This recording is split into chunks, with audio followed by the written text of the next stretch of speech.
Bueno, muy buenas tardes. En este momento vamos a tratar de compartir y ver y adentrarnos en cuestiones de la neuroanatomía de los trastornos demenciales, como hemos dicho en la otra clase de trastornos psicóticos, describiendo los hallazgos, describiendo las principales consideraciones que son una más dentro de la etiopatogenia de las enfermedades, que no son patognomónicas y que tampoco hacen un diagnóstico, sino que el diagnóstico es esencialmente clínico, interdisciplinario y que requiere muchísimas aristas a tener en cuenta. La neuroanatomía nos provee una de estas a tener en cuenta, obviamente, y dentro de las cuales también nos va a poder servir para algunos diagnósticos diferenciales, etc. En el caso de los trastornos demenciales, también las cuestiones anatómicas van a tener no solo una correlación anatomoclínica mucho más certera que en otros tipos de trastornos, sino también para el uso asistencial, para el uso pericial y para la valoración de la prognosis que puede tener un cuadro. Vamos a compartir ahora la imagen en relación al PowerPoint, neuroanatomía aplicada a los trastornos demenciales.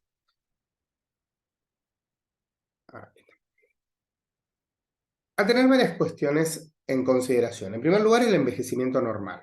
¿Sí? Pues no vamos a entrar solo en el envejecimiento patológico, sino también hay que tener en cuenta que nuestro cerebro, nuestro sistema nervioso, sufre un envejecimiento y también tiene una cuestión que es la plasticidad. Se deteriora obviamente el cerebro, se deterioran las formas de consolidación, de recepción, de procesamiento de estímulos, ¿sí? Y de la capacidad de asociación que puede existir en una persona. Principalmente la alteración de la memoria episódica, que va a coincidir con una muy buena retención de otras memorias que van a ser más antiguas. Y dentro de este envejecimiento normal vamos a poder ver alteraciones en los detalles que acompañan a lo perceptivo, alteraciones en la memoria espacial, algunas confusiones que pueden ser de tipo contextual e incremento de interferencias de la información, muchos estímulos que no logra el cerebro procesar. Y también esta latencia aumentada de la onda P300 que recién habíamos visto en la otra clase. Se origina en una fuente neurobiológica común que va a ser las subregiones hipocampales. Y cuando hablamos de subregiones hipocampales, como ustedes habrán visto en la clase obviamente de límbico, no es solo el hipocampo, sino en todas sus cortezas parahipocampales, que son tanto o más importantes en ese sentido que el propio hipocampo, que una de las tantas funciones que tiene va a ser relacionada con lo amnésico, pero también con el filtro que va a llevar a cabo en función a todos estos estímulos para luego ser memorizados. Solo a modo de recordatorio, ustedes ya lo han visto en la clase del lóbulo temporal en relación al hipocampo, este plegamiento de tres capas que tiene, esta corteza tan antigua que se plega como si fuese un pionono, ¿sí? Como lo decimos en la parte temporal medial, que tiene el giro dentado y que el hipocampo va a tener estructuras por dentro si continuarse con este giro parahipocampal, dentro del cual vamos a tener que tener en cuenta los cuernos de Amono, las áreas CA1, CA2, CA3, a tener en cuenta como una de las principales por las distintas funciones y proyecciones y conexiones que van a tener dentro del cerebro.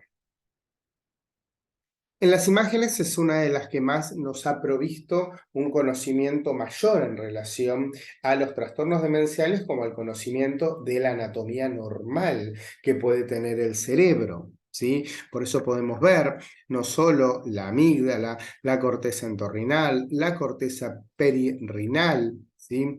El surco colateral, y en las distintas imágenes ver cómo va cambiando esta anatomía, amígdala, hipocampo, la corteza entorrinal, como también la perirrinal, en cada uno de los cortes, como ustedes habrán visto en la clase de cortes de Jacob en relación a esto.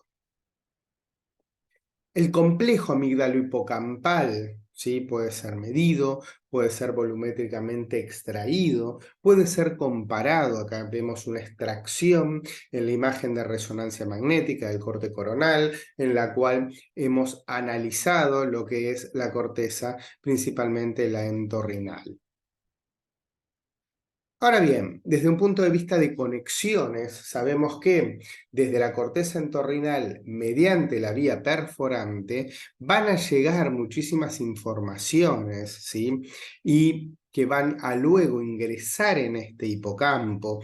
Ingresan por un área muy particular que es el área CA3, es una de las áreas que tiene la particularidad de tener algunas conexiones de tipo reverberante, es decir, conexiones hacia sí misma, en las cuales lo pueden inhibir o excitar y generar un circuito de reverberancia, como se ven, por ejemplo, en los LTP o Long Time Potentiation. Luego del área CA3, a través de estas colaterales de Schaffer, miren que la experiencia de la colateral de Schaffer también genera estas fibras autoasociativas, ¿sí? Y a través de la colateral de Schaffer hacia el área CA1, que el área CA1 también va a recibir información de la corteza entorrinal y de ahí va a ir luego al subiculum y seguir sus proyecciones. Hay información multimodal que ingresa en este hipocampo, como dijimos, a través de la vía perforante, y que se proyecta hasta corteza entorrinal, girodentado de área CA1 y CA3. Hay aspectos significativos dentro del envejecimiento y de la neurocognición. El giro dentado tiene 4 veces más células de proyección que la misma corteza entorrinal o el área CA3. Importante porque la magnificación que genera de los estímulos que le llegan va a también impactar en las posibilidades de procesamiento que pueda llevar a cabo. Y también, como yo les notaba antes, el área CA3 es la única del hipocampo, tienes conexiones de tipo recurrentes, autoasociativas, como habíamos dicho, pero también de tipo reverberantes, ¿sí? Que van a hacer que esa excitación vuelva a excitar a sí mismo y así generar los circuitos para la consolidación de la memoria. A tener en cuenta, el volumen del hipocampo se reduce en el anciano desde ya, es un envejecimiento normal, con menos disminución de número de neuronas de pérdida de sinapsis y por ende de conectividad. Que el déficit del sináptico es altamente específico y afecta a los ingresos corticales al giro dentado, provenientes de la corteza entorrinal, y que no se reducen las colaterales recurrentes autoasociativas de las células CA3 con la edad. Esa zona con la autoasociación y reverberancia que tiene, con la edad no se ve afectada, por lo menos en los estadios leves o moderados. ¿Sí? Y en los humanos se objetivó pérdida sináptica en las vías perforantes, a través de tanto los estudios post-mortem como de la resonancia, y que existe una disminución de la modulación mediada por la acetilcolina, la cual es debida a la reducción de la enzima acetilcolinesterasa, ¿sí?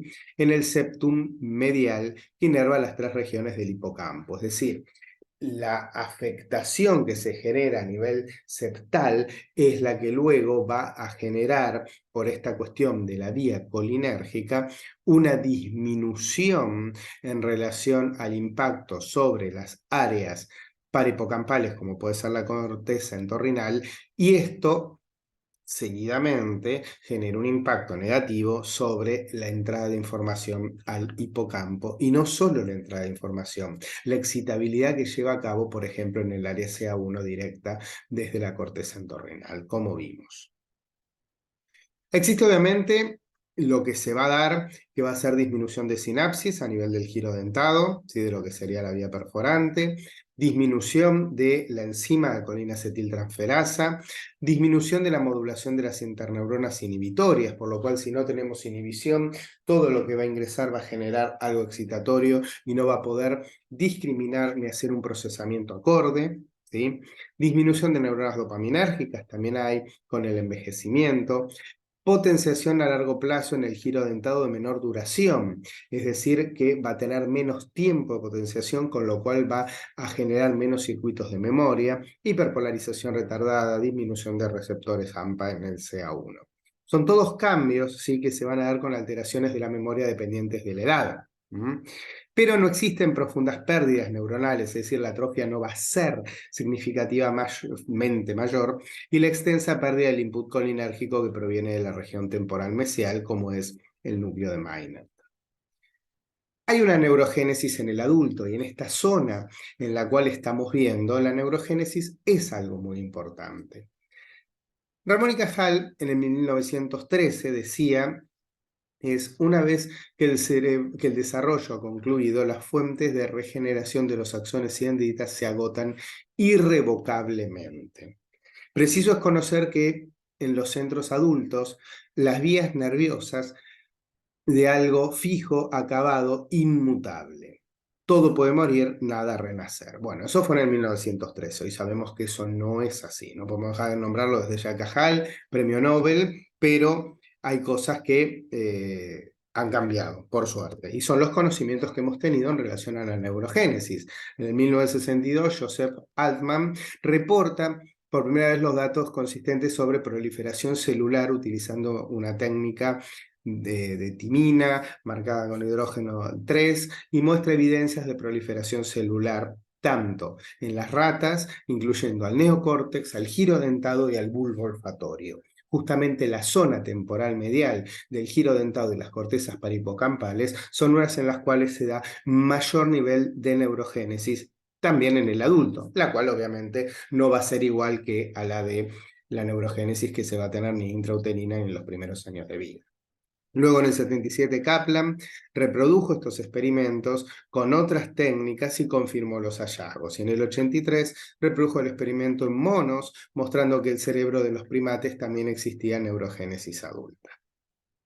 Hay todo un continuum en relación a la secuencia de la neurogénesis, la cual es una cuestión muy difícil, una clasificación de Kemperman, en el cual se ve cómo esa neurogénesis se va dando y que no todas las células que empiezan a generar neurogénesis y plasticidad llegan a terminar estos distintos periodos, ¿sí? Y que ni los tipos de células por los cuales pasa, desde el astrocito tipo 1, tipo 2 o tipo 3 y luego hacer una célula granular, no lo va a poder llegar a concluir todas las neuronas, ¿sí? Muchas quedan en el proceso por la mitad. ¿Existen factores para que esta neurogénesis se dé? Sí, hay una tasa proliferativa de células precursoras, que es la cantidad de células que es mucho mayor que el número que finalmente son integradas, como decíamos, pues no solo es la célula que se genere, sino que se integre dentro de una red.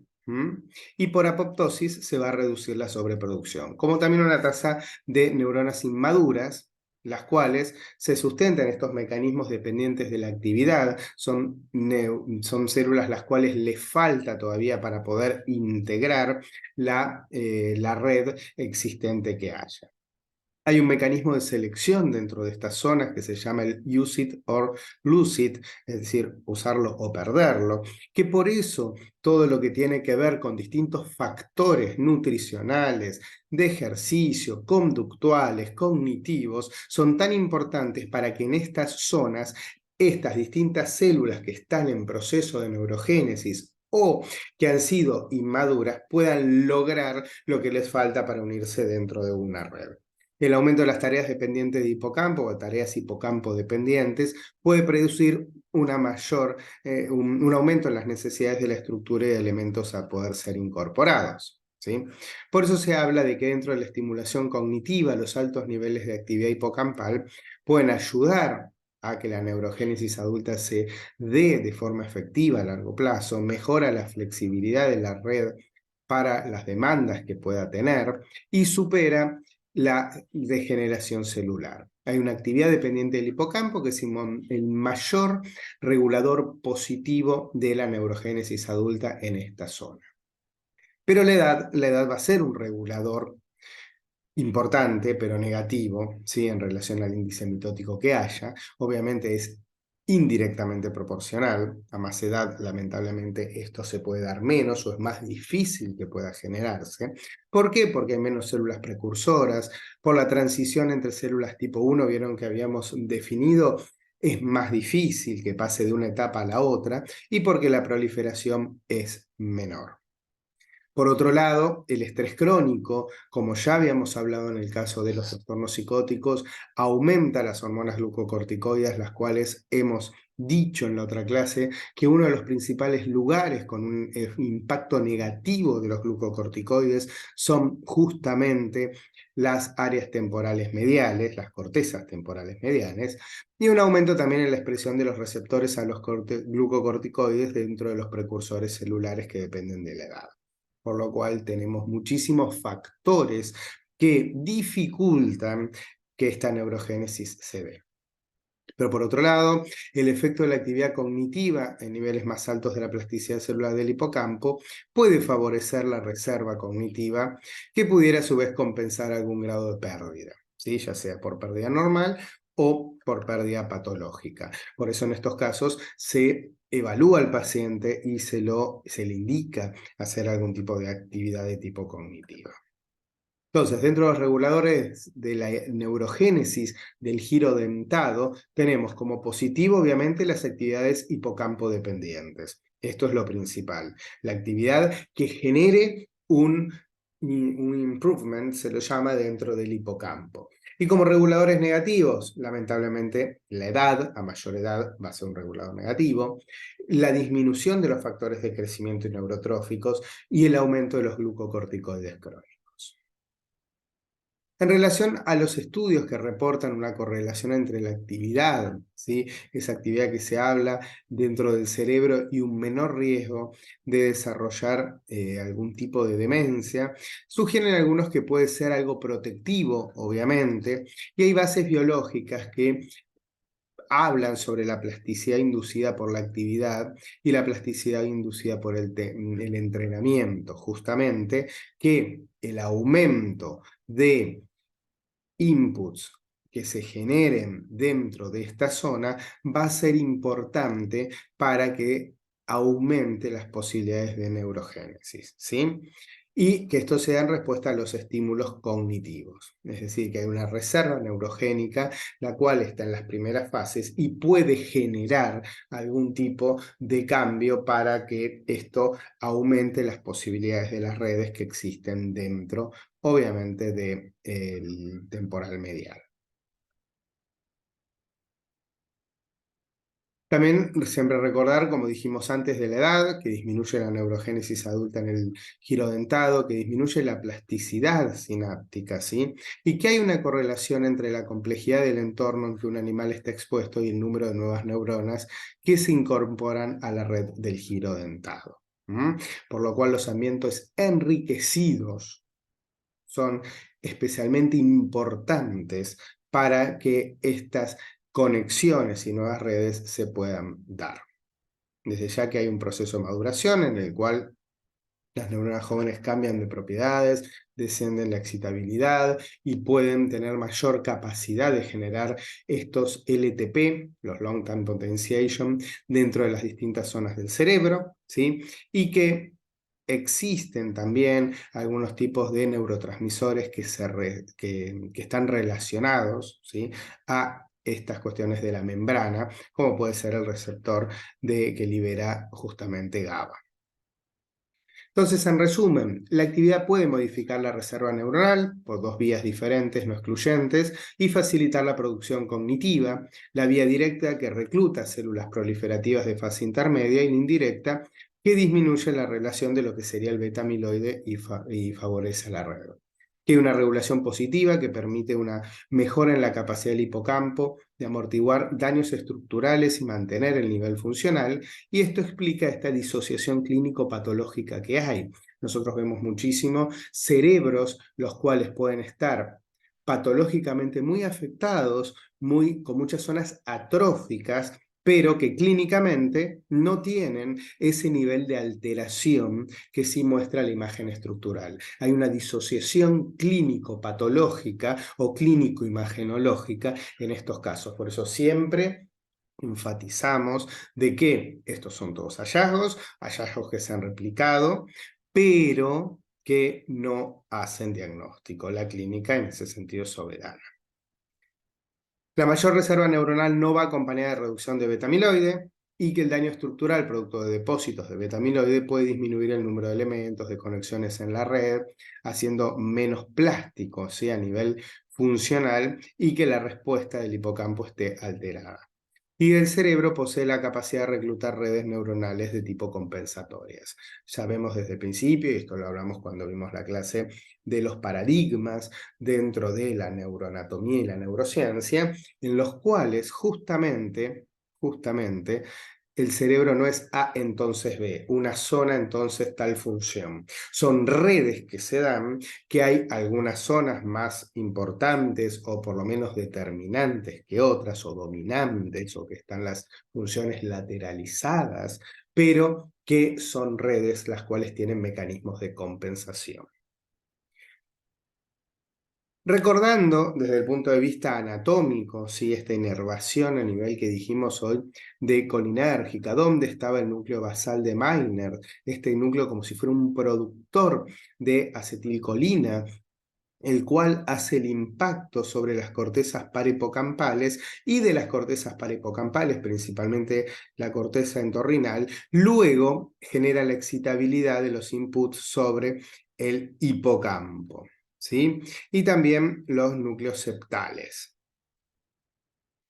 Si vemos en las imágenes de personas con demencias, ¿sí? No importa el tipo, vamos a ver que con el paso del tiempo las cavidades ventriculares cada vez son mayores, y este aumento de cavidades ventriculares nos habla justamente de una atrofia de todos los elementos anatómicos que están en relación a esta cavidad. Por ejemplo, los núcleos, obviamente, los grises subcorticales, ya sea en este caso el caudado, como también las fibras en el caso del cuerpo calloso, que se hace cada vez más finito. Miren acá cómo ha desaparecido.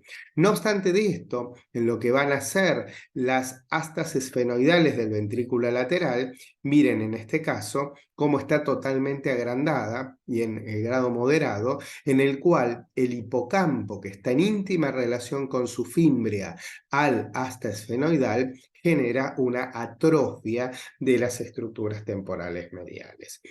Eso desde el punto de vista de lo interno, pero si vamos a lo externo, a lo cortical, también van a ver cómo las circunvoluciones están totalmente adelgazadas, atróficas, con obviamente los espacios muchísimo más grandes, con más líquido cefalorraquídeo desde ya, a lo que puede ser, miren, esta fisura interhemisférica, con la que sería en un grado cero, cómo ha aumentado su tamaño.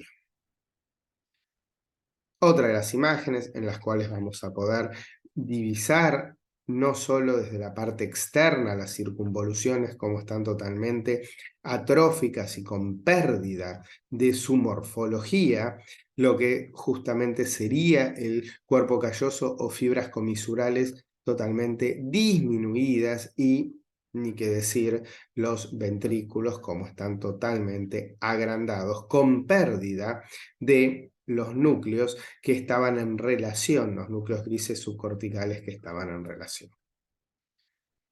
Una de las imágenes en relación a uno de los tipos de demencias, como puede ser el Alzheimer, en los cuales se ve el porcentaje o el promedio de pérdida de sustancia gris, ¿sí?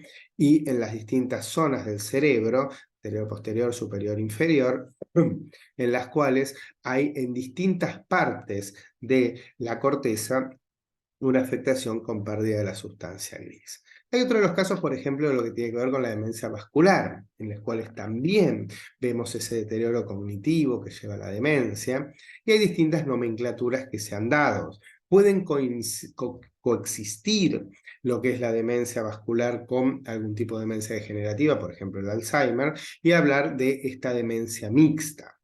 Hay una unidad neurovascular que está alterada en lo que es las distintas enfermedades de tipo demencial. Hay una alteración estructural en los cuales cambios que hay dentro de los vasos, cambios degenerativos de la pared de los vasos, acumulación, por ejemplo, del beta-amiloide, y la disregulación cerebrovascular, en el cual tienen que ver los factores relacionados a la demencia, como también la existencia de este beta-amiloide o el estrés vascular oxidativo que genera mucha inflamación y un potente vasoconstrictor.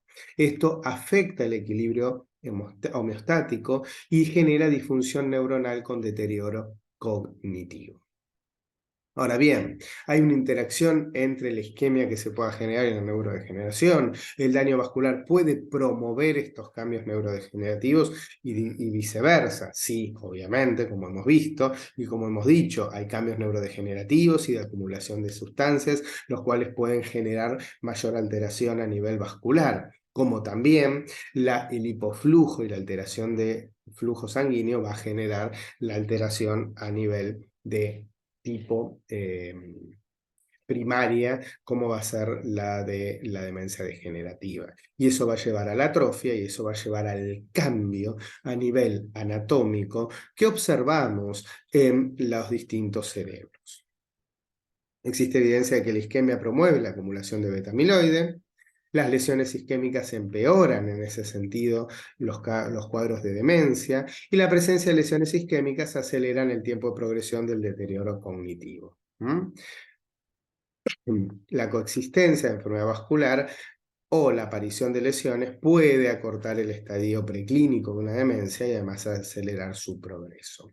Imágenes en las cuales vemos estos infartos lacunares y la leucoriosis en lo que serían las periferias de las cavidades ventriculares, vistas por resonancia, como también si estudiamos el hipocampo, en un hipocampo normal y un hipocampo de una persona con una demencia, miren que esto es una resonancia con 7 Tesla, vemos casi el preparado anatómico que nos han enseñado en primer año, que estuvimos viéndolo, bueno, nosotros todos los años, los docentes de anatomía, pero miren cómo está esta diferencia del hipocampo, la pérdida estructural morfológica, el aumento de la cavidad esfenoidal grandísima, con un achicamiento de ese hipocampo, se hace como más globoso en relación a uno aplanado, como puede ser el hipocampo normal, y la pérdida obviamente también del surco colateral, como vemos. Si vemos en relación a las neuroimágenes funcionales, por ejemplo, en el caso de la proteína tau del beta-amiloide, en una persona normal, o por lo menos sin demencia, adulta, otra con alto amiloide y proteína tau, pero que todavía no tiene síntomas, y en una persona con una demencia tipo Alzheimer, cómo se ven los depósitos de amiloide y de proteína tau. Otro de los ejemplos en los cuales vemos la neuroimagen estructural, miren desde la primera una persona sin patología demencial a una persona con demencia amiloide positivo, en el cual primero y principal la corteza, la afectación, miren cómo están cada vez las circunvoluciones más adelgazadas, ¿sí? Y los espacios más abiertos, las cisuras. Luego miren lo que es el sistema ventricular cada vez más agrandado, lo que son los núcleos grises subcorticales, caudados, cabeza de caudado, lo que tiene que ver justamente como relaciones que están afectadas, adelgazadas, atróficas y desapareciendo, y a nivel del temporal medial, como el asta esfenoidal del ventrículo está totalmente agrandado y la disrupción que se genera de este hipocampo y su pérdida de morfología. Esto es para ver en el PET con PIB, con el trazador de Pittsburgh, ¿sí? Los depósitos del amiloide, cómo va cambiando de una persona sin patología demencial a una persona con patología demencial. En este caso, son imágenes macroscópicas de una demencia frontotemporal, en las cuales miren las circunvoluciones cortadas a bisel, ¿sí? Como si fueran cortadas a cuchillo, en la zona obviamente frontal y en la parte temporal más anterior. En el caso del Alzheimer lo vamos a ver desde lo parietal hacia adelante, acá es al revés, por eso su clínica que es totalmente distinta. Esto es para que vean anatómicamente cómo cambia en el cerebro y después lo que vamos a ver en las imágenes. La parte clínica ustedes después la verán en su materia de clínica neurológica o clínica psiquiátrica sobre este tema. tanto en el estructural como en el funcional, cómo va cambiando, ¿sí?, el funcional y las diferencias que hay entre una persona con un cerebro sin patología demencial, otro con un deterioro cognitivo mínimo y luego con Alzheimer o con una demencia frontotemporal o degeneración frontotemporal tipo PIC, en el cual cambia el patrón perfusional que hay. Tanto en el Alzheimer vemos más posterior, parieto hacia adelante, es decir, de la parte parietal hacia adelante, parieto temporo y hacia adelante, y en el PIC netamente a nivel frontal, como vemos la alteración del flujo. Y también lo podemos ver en las fibras. No solo se altera la corteza. En muchas zonas se altera primero la fibra, que luego lleva a la patología desde el punto de vista cortical, o en otras vemos alteración cortical, que eso genera que la fibra directamente se pierda su morfología. Por ejemplo, lo que son las fibras frontales con el fascículo uncinado, ¿sí?, que es muy común en las frontotemporales, esta alteración que se pierda entre el frontal y la parte anterior del temporal, como el fascículo longitudinal inferior. Miren la parte del fornix, afectado principalmente, desde ya una de las tantas es en la demencia tipo Alzheimer. El arcuato y las fibras frontoparietales, ¿sí?, totalmente afectadas. También el cíngulo,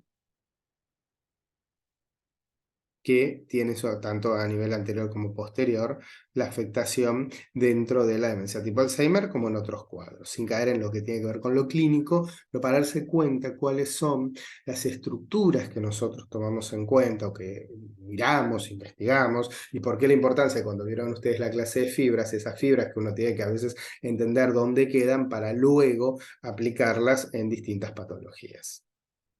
Bueno, espero que les haya sido de utilidad, que les haya sido de gusto sobre este tema.